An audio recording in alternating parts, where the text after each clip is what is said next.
അപ്പോൾ ഗായ്സ്, ഞങ്ങൾ ഇന്ന് നെല്ലിക്ക ഉപ്പിലിടാൻ പോവാണ്. അതിനാദ്യമായിട്ട് കുറച്ച് വെള്ളത്തിൽ ഉപ്പ്, മഞ്ഞൾപ്പൊടി, വിനാഗിരി ഒഴിച്ചിട്ട് ഈ നെല്ലിക്ക അതിനകത്തോട്ട് കഴുകാനിടണം.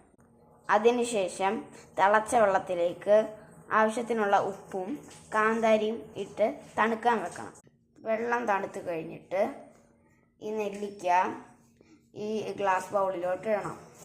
അതിനുശേഷം ഇതെല്ലാം കൂടി ഈ ജാറിനകത്തോട്ട് ഇടണം. ഒരിക്കലും പ്ലാസ്റ്റിക്കിനകത്തിടല്. അപ്പോൾ ഗൈസ്, 5 ദിവസം കഴിഞ്ഞിട്ട് നമുക്കിത് ഉപയോഗിക്കാൻ പറ്റുന്നതാണ്.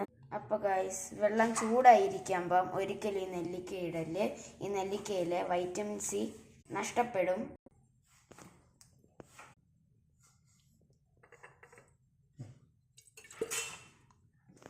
Like and subscribe.